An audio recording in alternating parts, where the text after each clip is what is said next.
là, nous avons à l'écran les différents équipages.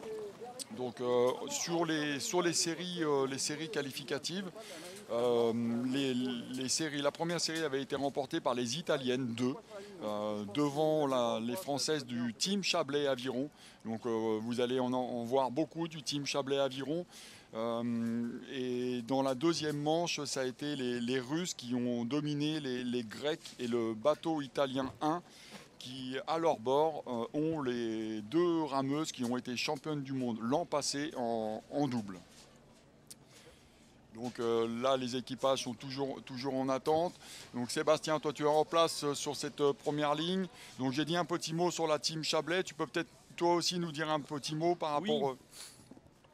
Oui, tout à fait. La team Chablais, c'est cette grande famille donc, de l'aviron autour du Chablais Aviron de Thonon, l'organisateur de ces championnats du monde édition 2017. Un travail du côté de l'organisation qui a été absolument impeccable tout au long en fait, de cette semaine de championnat du monde avec le club de l'aviron, donc du Chablais Aviron de Thonon, sous le comité d'organisation sous la présidence de Claude Duboulos qui ont fait un travail titanesque pour organiser le village des athlètes, l'embarquement, le débarquement, le positionnement, le nombre, vous n'imaginez pas le nombre de bateaux de sécurité nécessaires pour valider les arbitres et mettre en place tout le champ de course. Soutenu évidemment par la mairie de Thonon, les départements de Savoie et de Haute-Savoie, Mont-Blanc, qui sont à l'œuvre pour nous donner un écrin ici. Vous allez le voir avec les images en partie du drone. Un écrin ici, nous sommes au nord des Alpes, nous sommes en plein milieu du Léman, cette mer intérieure européenne à cheval entre la France et la Suisse, pour nous donner un écrin magnifique à ces champions du monde. 11e édition, c'est le retour en France après la toute première édition en 2007 à Cannes-Mandelieu, qui était la première édition des champions du monde d'aviron de mer, qui a, comme à chaque fois, le plaisir de revenir en France pour saluer tout le travail de formation de l'aviron français.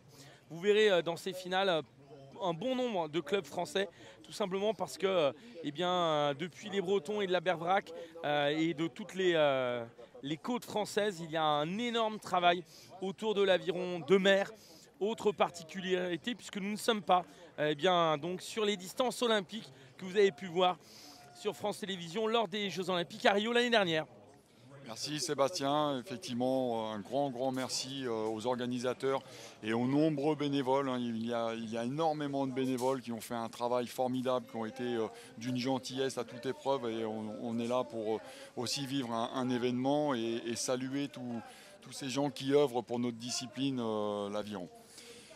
Donc là, nous allons bientôt être dans les starters. Donc je pense qu'on va, voilà. Donc on a à l'écran le bateau qui est derrière. Donc vous voyez qu'il n'y a plus que 2 boules d'inscrites. Nous avons la start list à l'écran actuellement. Donc il y a à chaque fois sur chaque finale, il y a 20 partants, excepté en double homme et solo homme, puisqu'il y avait eu 3 séries, donc 3 séries où 7 qualifiés passaient en finale. Il y aura donc 21 partants pour le double homme et le solo homme, sinon dans toutes les autres finales, c'est 20 partants.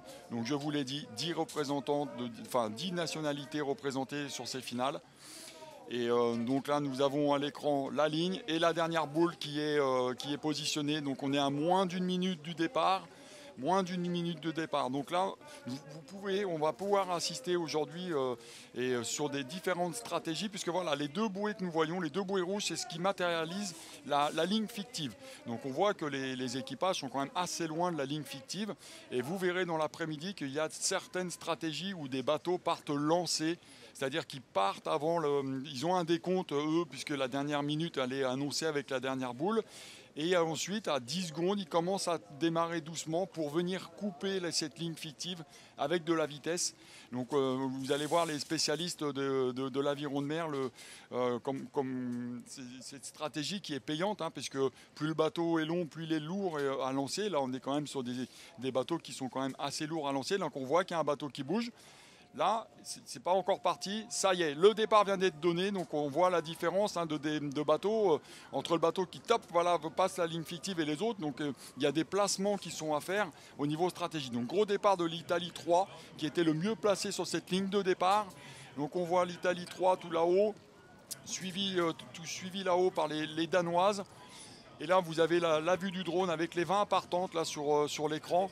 Et donc, on va aller chercher ce premier bord. Et donc, la première bouée, ça sera une bouée orange à aller chercher sur ce premier bord. Donc là, ces équipages sont barrés.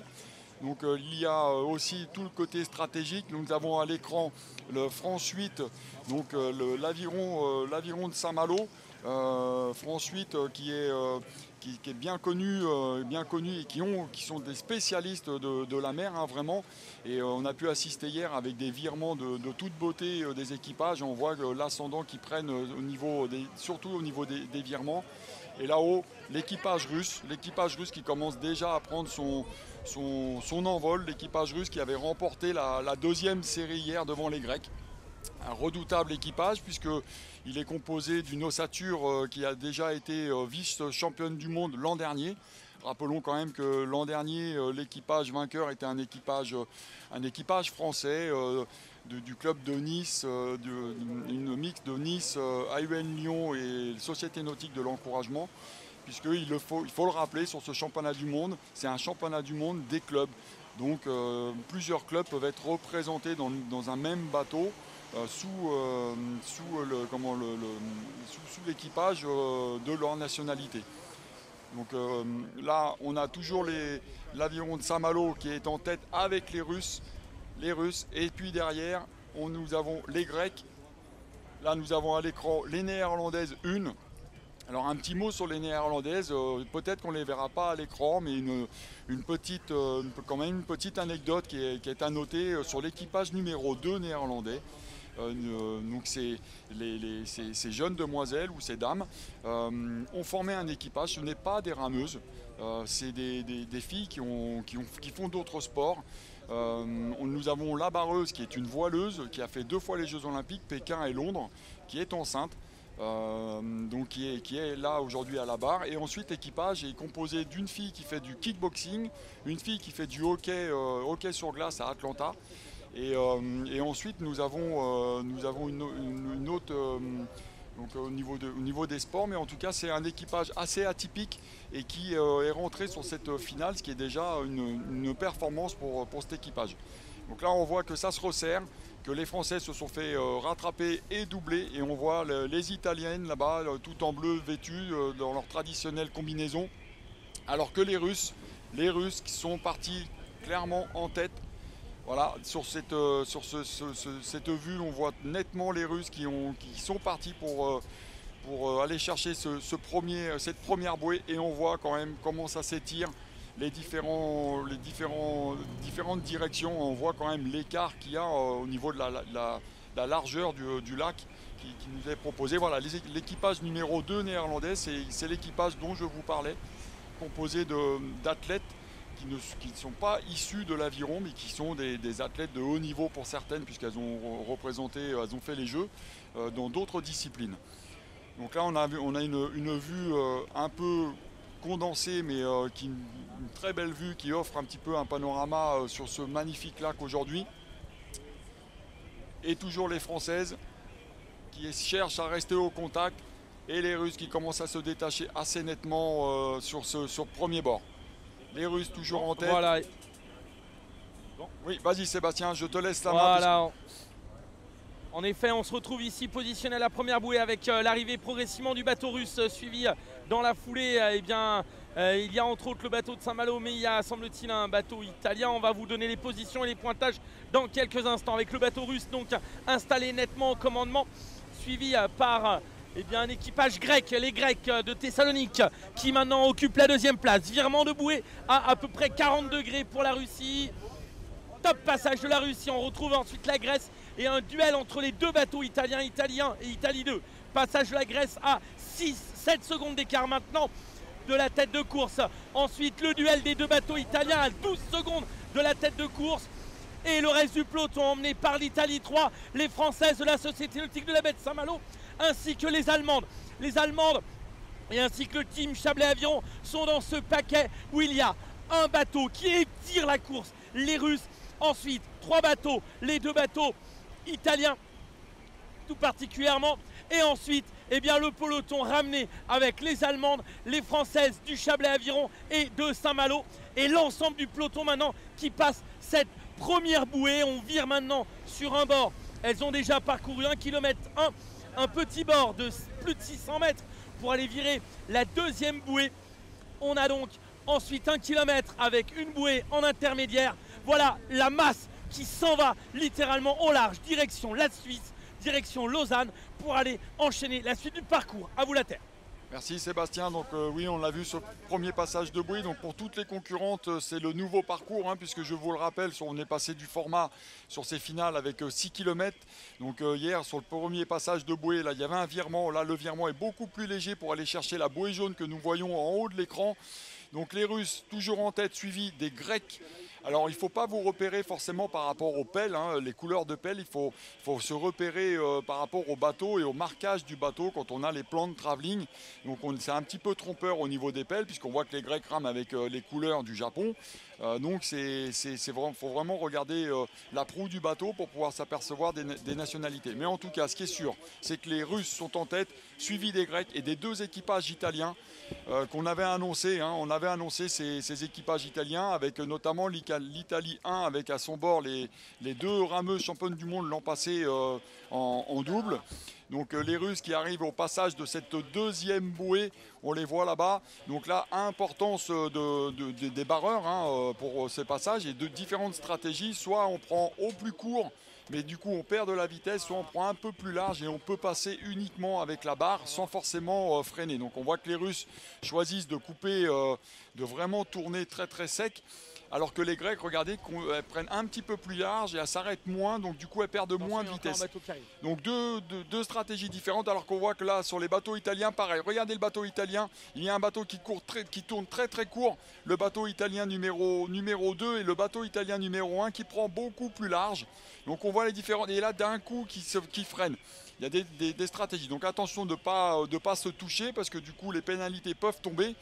Et là, voilà, là on voit que l'Italie 1 était parti au large et d'un seul coup a complètement freiné pour braquer et reprendre l'intérieur à l'équipage numéro 2. Donc est-ce que ça va être une stratégie payante? On voit que les Grecs ne veulent pas laisser s'envoler l'équipage russe. Donc là nous avons les Russes à l'écran, très bel équipage, très bel ensemble.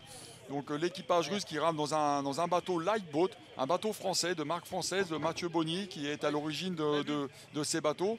Donc, et derrière l'équipage grec qui ne veut pas laisser s'envoler cet équipage russe, donc qui veut rester accroché le plus longtemps possible. On voit la barreuse russe là, qui tourne la tête un petit peu pour voir où se situent les Grecs. Voilà, très beau plan. Donc on voit, je vous le disais, ne pas se fier aux pelles, il faut regarder la proue du bateau. Donc bon là on a un petit peu, on a la lumière, donc on n'arrive pas à s'apercevoir. Mais voilà, là on voit bien France 3 par exemple. Donc c'est la nationalité. Derrière on a Néerlande 2, donc l'équipage dont je vous parlais tout à l'heure, composé d'athlètes de haut niveau, mais qui vient pas de l'aviron. Et donc là, différentes stratégies sur les passages de bouée. Les Russes, regardez cet ensemble. Très longue, très puissante, elles ont un bon rythme. Donc attention, la course est beaucoup plus longue, 2 km de plus par rapport à hier. Donc les efforts, il faut savoir aussi les doser. Là, on a un beau mano à mano entre l'équipage de Rennes, France 3, et puis cet équipage néerlandais numéro 2. Donc là, on est le passage de la troisième bouée. Oui, nouveau passage de bouée, troisième bouée. Donc toujours les Russes en tête. 7 secondes. Écart de 7 secondes. Ok, 7 secondes, donc on a vu que les Grecs ne veulent pas vraiment laisser s'envoler cet équipage russe. Et donc, Yvan, excuse-moi de te couper, erreur énorme des deux bateaux de tête qui partent beaucoup trop à l'extérieur. Elles partent sur tribord, elles doivent revenir sur une bouée intérieure. Et donc là, on a un fait de course énorme où là, les têtes de course partent dans la mauvaise direction. Il va donc avoir un rebrassage du classement. Elles comprennent leur erreur maintenant, elles recorrigent au large pour refaire la boucle. Mais là, il y a une erreur stratégique qui est en train de se produire. Voilà, on le disait, le parcours très technique au niveau de la navigation. Et donc une course peut aussi se perdre là-dessus. Hein.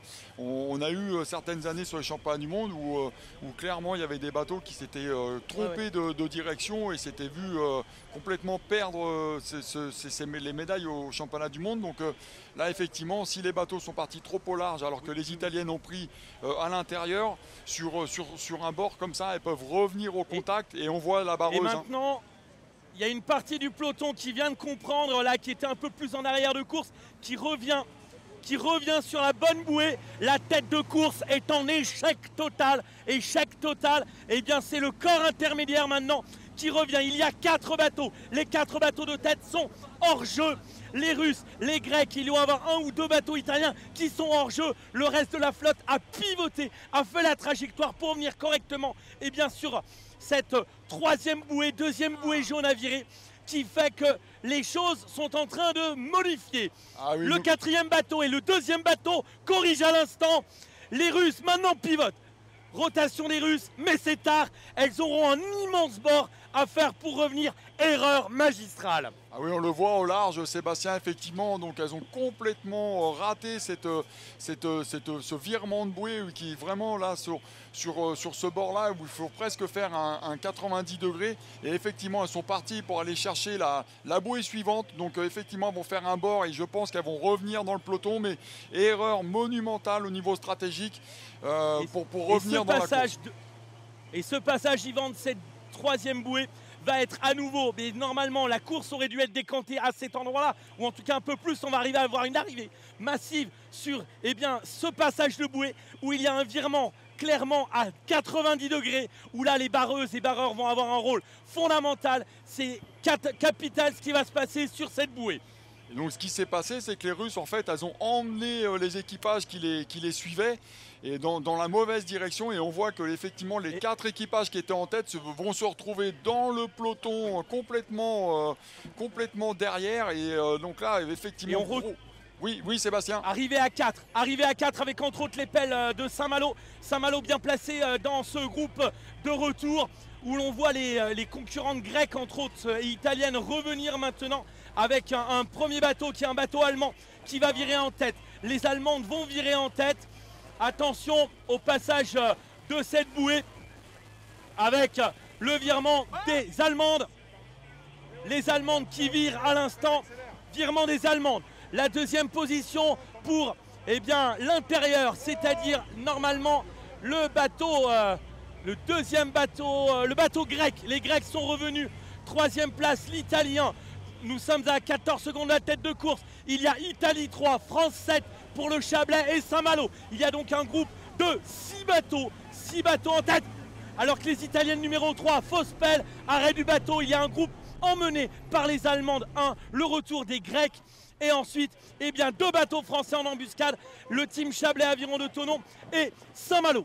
Voilà, Yvan, alors qu'on ne voit toujours pas le passage des Russes. Si, les Russes sont passés, Sébastien, je les ai vus, mais par contre elles sont passées très très loin, donc je pense que là elles ont perdu pour moi toute chance de venir remporter cette première finale des championnats du monde avec cette erreur monumentale sur le passage de la bouée numéro 3, alors qu'on a vu que celles qui s'en étaient entre guillemets mieux sorties ont été les Grecs et l'Italie 1 qui sont maintenant bord à bord et partis, toutes ces deux équipages partis en chasse du bateau allemand qui du coup s'est retrouvé en tête de ce virement sur cette bouée-là et qui sont passés en tête et qui dominent maintenant cette finale. Mais attention, derrière, ça revient très fort avec les Grecs et l'Italien. Les Grecs qui reviennent sur le bateau allemand. Voilà, on voit sur ce plan-là, ces 2 bateaux, je pense que les Grecs et les Italiennes sont au-dessus des Allemandes. Au vu de ce qu'on a vu sur les éliminatoires, je pense qu'elles vont revenir dessus. Mais les Allemandes, là, avec cette erreur monumentale, vont peut-être venir troubler entre guillemets la hiérarchie établie et annoncée avec cette erreur monumentale sur le passage de la bouée. Alors, information dans la petite anecdote pour nous préparer aux 4 masculins tout à l'heure. Du côté de Saint-Malo, Lohan Cuvillier, le barreur, va aussi rebarrer les garçons. Et donc il aura l'avantage, entre autres, certains barreurs auront l'avantage d'avoir fait déjà le parcours pour la course des garçons. Oui, et puis là on arrive sur le passage de la prochaine bouée. Là on voit les Allemandes qui virent Les Allemandes qui virent sur cette bouée-là, suivi des Grecs et des Italiennes, l'Italie 1. Donc voilà, passage des Allemandes à la bouée 5, ça y est c'est fait, les suivis des Grecs et des Italiennes encore un petit peu à l'extérieur, mais on voit que le podium s'est détaché. Les Russes qui reviennent maintenant, Sébastien, à la 4e position, et voilà, elles passent maintenant, elles arrivent à la hauteur de la bouée, mais je pense que ça sera compliqué pour elles de revenir sur le podium, alors que devant les Allemandes du coup profitent de cette erreur et profitent de la dynamique, hein, parce que quand on se retrouve en tête comme elles le sont, ben on a les ailes, hein, on commence à sentir que on a une place qui était presque inespérée, et puis du coup ça donne le petit coup de fouet nécessaire, et elles tiennent la dragée haute aux Italiennes et aux Grecs qui pour le coup elles ont fait de la distance supplémentaire, et elles peuvent peut-être le payer sur cette fin de parcours. Voilà, il va falloir garder en tête les deux bateaux français, hein, de la team Chablais Aviron et de Saint-Malo, qui vont être des vieux briscards de ces parcours. Elles avaient, les Allemandes, 7 secondes au virement de cette bouée orange après le triangle de la mort entre guillemets sur cette première erreur stratégique des Russes. On va voir, et on est positionné nous à la bouée jaune suivante, celle qui va les ramener avec un petit bord à 40 degrés pour revenir virer bâbord, pour revenir sur Thonon, avec les Allemandes qui assurent toujours le commandement. Oui, les Allemandes en tête. Alors on a vu, Sébastien, sur le plan large, donc effectivement les bateaux qui sont derrière, les bateaux français derrière, mais un petit cran derrière. 4e, c'est les Russes, mais il y a 2 longueurs d'écart entre les Russes et le bateau italien, et les bateaux français qui sont un petit cran derrière. Donc je pense que ça est un peu tard et ça va être un peu compliqué pour nos 2 bateaux français pour revenir dans la course à la médaille. Mais par contre, ce qui est clair, c'est que les Allemandes, alors là, se sont senties pousser des ailes, puisque elles sont toujours en tête et elles dominent toujours ces Grecs qui ont du mal à revenir. Exactement, on les retrouve maintenant juste avant le virement de bouée avec les Allemandes, palette blanche, étoile noire, qui maintiennent l'avantage. Avec, c'est fait le virement pour l'Allemagne, suivi par la Grèce qui vire à maintenant 5 secondes d'écart. C'est-à-dire que rien n'est fait, les Grecs peuvent revenir, suivi par l'Italie maintenant à 11 secondes de la tête de course. Et les Russes en poursuite. Là, rien n'est fait pour ces 3 bateaux. Les Russes mortes de faim à 20 secondes, 20 à 22 secondes d'écart sur les Allemandes. Oh, erreur encore de virement. Elles se trompent encore légèrement, elles prennent un peu trop l'intérieur. On retrouve ensuite le team Chablais Aviron qui arrive maintenant. Et on retrouve ensuite un bateau italien et Saint-Malo. Voilà la tête de course, Yvan, à toi. Et donc les bateaux italiens 2 qui lui par contre a tout perdu. On voit encore les Russes qui peuvent peut-être espérer revenir, mais elles ont l'air d'avoir pris quand même un coup, hein, les Russes, parce que sur les allures on les voit pas agressives pour tenter de revenir. Donc les Italiennes numéro 2 qui étaient également bien parties, qui ont fait partie de l'erreur monumentale, elles ont clairement payé les pots cassés et ne verront rien de la finale. La team Chablais Aviron qui revient très très fort, hein, sur les Russes. Je ne serais pas surpris de voir cet équipage revenir en fin de parcours sur l'équipage russe qui vraiment ont pris un coup derrière la tête, parce qu'elles ont tout perdu sur ce mauvais choix de direction. Et ces Allemandes qui sont toujours en tête, en tout cas devant les Italiennes. Donc est-ce qu'elles vont encore maintenir leur avance sur les Grecs, hein? Normalement les Allemandes devraient être un cran en dessous, mais je vous l'ai dit, tout est jouable, hein, avec alors que là on a à l'image l'équipage français, champion de France, hein, France 1, qui s'est trompé dans la bouée. Ils ont pris la bouée, les Marseillaises. Donc regardez, elles sont obligées de faire un demi-tour. Donc là c'est autant vous dire que la course est complètement perdue. Donc erreur également stratégique. C'est très surprenant de voir cette erreur en carte, puisque les équipages sont barrés. Donc on va peut-être revoir au ralenti l'erreur des Marseillaises. Mais en tout cas les Allemandes toujours en tête devant regardez l'erreur. Voilà, on le voit très bien. Elles prennent la bouée à l'intérieur. Donc là, il faut vraiment, c'est très surprenant de voir un équipage de 4 faire une erreur comme celle-ci. Donc voilà les faits de course qui peuvent se passer, alors que là on voit que les Grecs reviennent sur les Allemandes. Les Grecs qui reviennent, et là je peux vous dire qu'elles savent qu'elles ont peut-être un ascendant sur ces Allemandes et que dans cette fin de course, je pense que les Grecs vont faire parler la poudre pour peut-être venir s'imposer et offrir le premier titre à la Grèce. Regardez, les Italiennes également toujours dans la course, n'ont pas lâché, hein, je vous l'ai dit depuis le début, les Italiennes avec à leur bord deux championnes du monde de l'an passé en double. Mais les Allemandes qui tiennent leur crânement, on peut le dire, crânement leur rang entre guillemets de première. Elles se sont retrouvées un petit peu par hasard après cette erreur, mais elles sont galvanisées et elles tiennent la dragée haute à ces Grecs qui tentent de revenir. Ça commence à grimacer. On va arriver dans une partie très technique maintenant du parcours qui a été concocté par les organisateurs. Donc il va y avoir des virements qui vont être aussi intéressants. Alors que les Russes sont un petit cran derrière. Oui. D'autant, Yvan, qu'il y a une modification par rapport au parcours des 4 km. Donc c'est là où ça va être important. Il faut bien viser une bouée jaune tout au large, en arrière de la piscine de Thonon. Et il ne faut pas piquer directement à la piscine. Pour l'instant, les trajectoires sont bonnes. Les Russes sont maintenant clairement détachés en retrait 4e. Oui, donc les Russes qui sont 4e, donc je pense qu'elles vont être également à l'affût de la moindre erreur des 3 équipages qui sont devant. Donc, mais est-ce que ces équipages vont rééditer une erreur de trajectoire? En tout cas, les Russes ont peut-être encore une toute petite chance de venir on va dire, se mêler à la bagarre, mais devant, c'est une grosse explication avec les Grecs, les Allemandes et les Italiennes, une là qui reviennent. Donc derrière, c'est un petit peu plus long, la team Chablais qui est toujours qui revient sur l'équipage italien. Donc l'équipage Italie 2.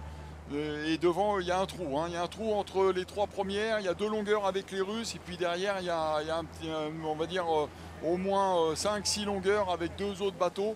Donc là, voilà, toujours les Allemandes. Et on voit les Grecs qui sont rentrés dans la pointe des Allemandes. Donc là, on se retrouve quasiment dans les bords à bord qu'on a l'habitude de voir sur de l'aviron rivière. Donc là, attention, le virement de la prochaine bouée va être très intéressant à suivre parce que ça peut être stratégique. Donc si les Grecs virent bien cette bouée, elles peuvent reprendre l'avantage.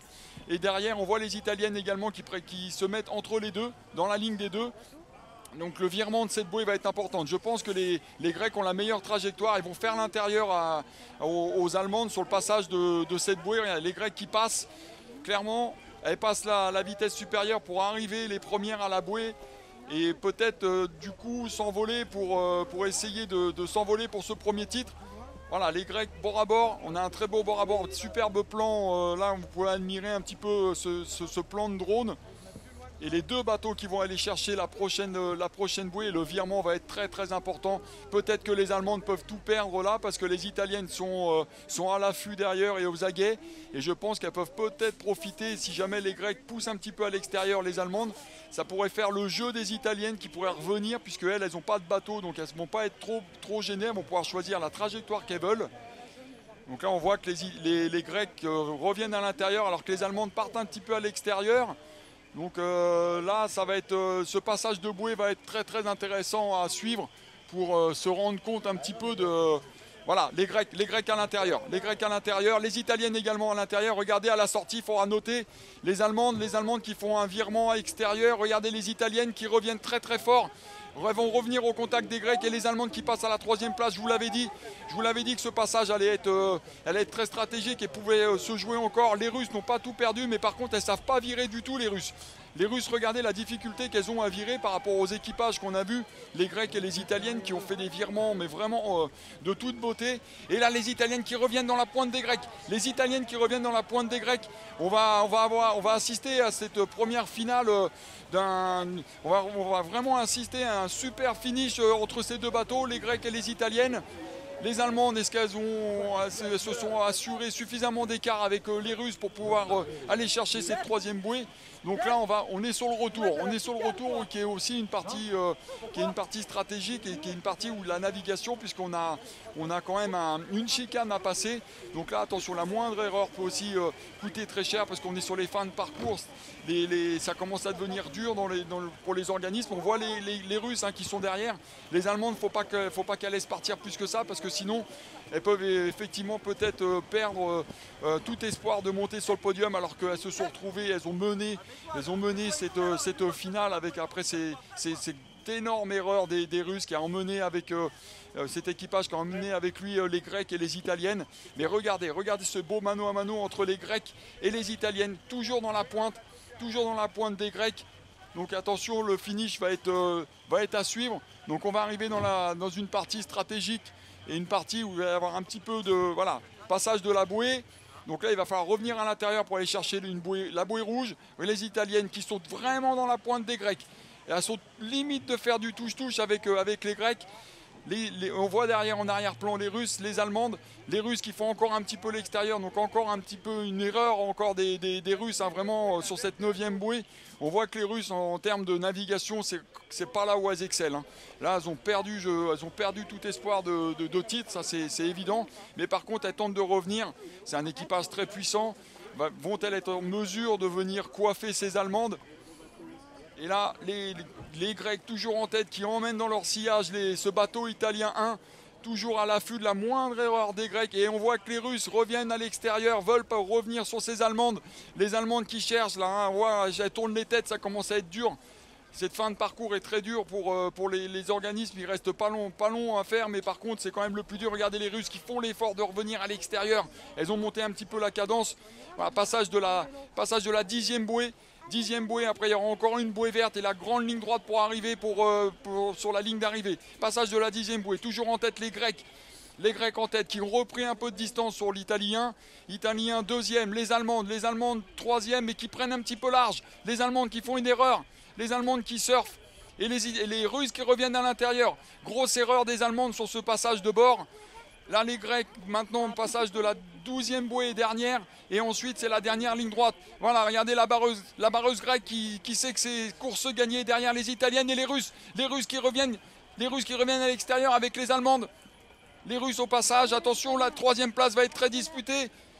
Allez, à toi Seb, je te laisse la dernière ligne droite, les Grecs en tête, les Italiennes 2e et derrière, gros mano à mano pour cette 3e place.